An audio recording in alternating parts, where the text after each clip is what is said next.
Hello. Even if I get accused of spreading conspiracy theories, I have to set this record straight. One of the ways the elites will try to shame lesbian and cyclopean masonry is by calling it just that, cyclopean, as the creation of non-binary-eyed creatures, fantasies, supernatural explanations in everyday ruins, dreams for loopy old men, fools such as Pliny the Elder.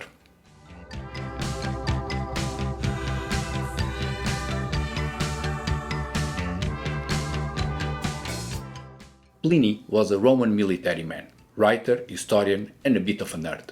In his main book, Natural History, a sort of early encyclopedia, he mentions that walls, not just cyclopean, but all tall walls, were invented by the Cyclops, attributing this notion to Aristotle.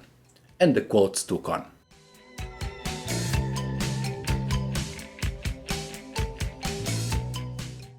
A thousand years later, some fancy-pants scholar scripted a side note onto Pliny's book, arguing against the mythic Cyclops.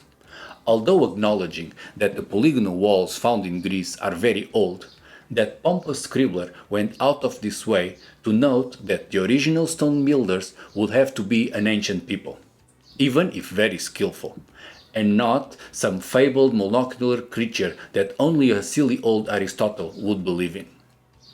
This late abuse goes beyond Cyclopean.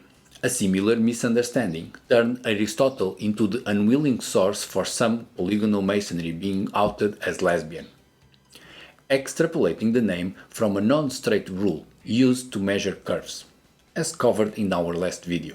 Please check it out, but only after liking this one.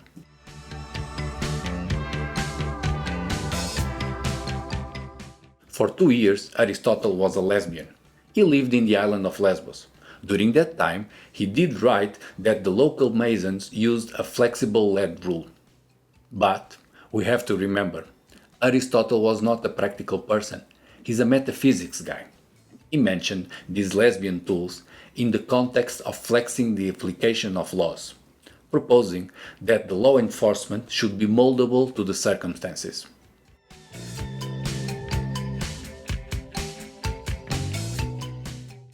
Then, almost 2000 years later, this lesbian masonry dead naming became a thing, when Erasmus came out debating Aristotle. Erasmus, who was also not into engineering, thought that Aristotle might not have properly considered the dilemma of a flexible law being enforced by a stiff tyrant. Nothing more.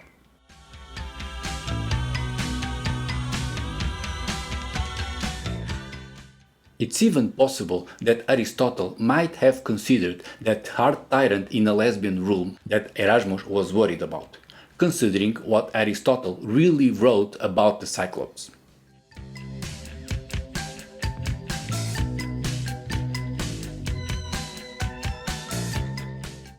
Let's see, Aristotle was no quack. He mentioned the one-eyed giant whilst reviewing theatrical representation, fictions, noting that the Cyclops were portrayed in plays as strong independent professionals that would work on their own Cyclopean terms and be very zealous of their personal freedom.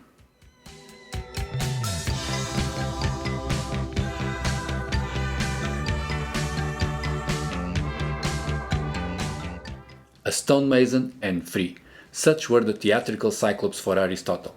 And thus, it's possible, Aristotle was hinting that the Cyclopeans were the first Freemasons, the original Illuminati, a secret society that rules the world and owns every $1 bill.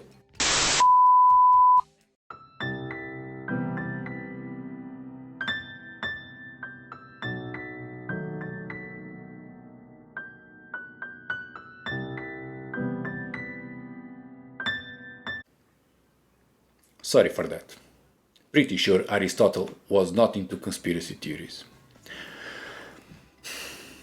Moving on. These misunderstandings owe a lot to poor translation. The word Cyclops itself does not mean only one eye. It can also say from hand to mouth. And, translated in this way, Cyclops were not unibrow monsters, but people that worked for a living, that are neither aristocrats nor slaves.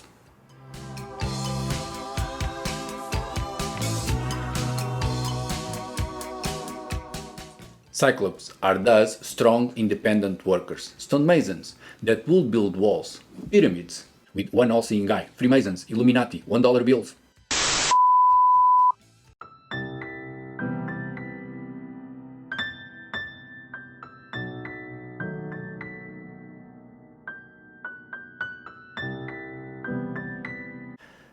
Oh no, not the Freemasons again.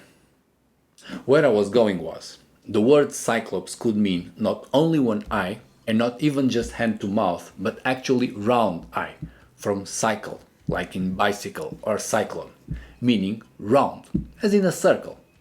Cyclops had round eyes. If the source was Confucius and not Aristotle, we could assume the round eye builders were European. But in Greece, the implications will have to be different.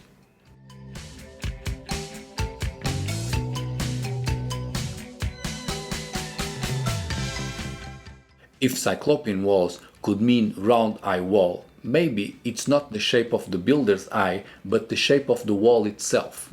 See, Cyclopean walls are buildings with a flat top surface, an acropolis, that viewed from above are somewhat similar to a round eye.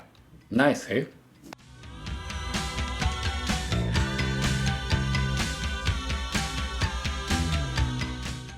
So, what the round eye Cyclopean wall could possibly mean is that the Acropolis are like eyes onto the sky. Looking out for aliens, landing pads for spaceships, made out of stone by strong independent lesbian Freemasons, Illuminati printing $1 bills.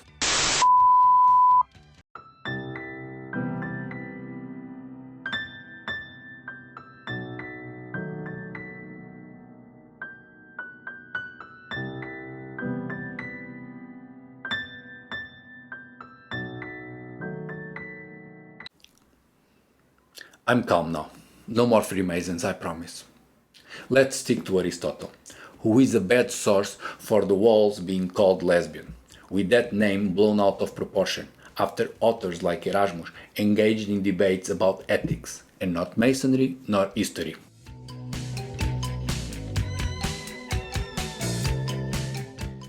And Aristotle is merely a second-hand source for the walls being called Cyclopean, a name that was common usage in his time, with many other first-hand sources.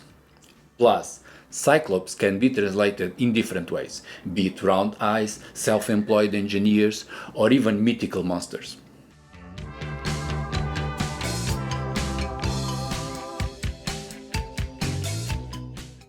The reality is that we don't know who built these walls. A bunch of what is taken for granted by uptight scholars these days, like the naming for lesbian or cyclopean walls, is nothing more than misreading into scarce ancient sources. Instead of admitting they do not know how, or when, or by whom these walls were built, they jump up the gun, criticizing Aristotle for believing in monsters.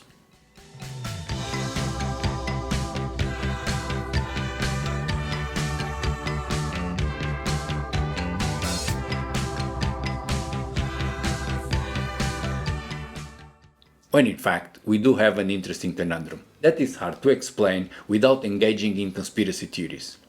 The same way some hoity-toity academics cover up ancient sources with the rubble of their own prejudice, Cyclopean walls are often covered with rubble from later and cheaper constructions, thus being, incredibly, both the best quality and the older constructions in so many sites.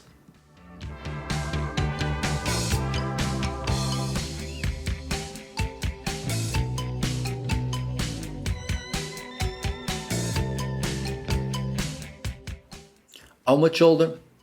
In the next video, we will refrain from wild theories, conspiratory or not, and get back to the basics, checking out for evidence on how Cyclopean walls in Greece may be quite older than they look.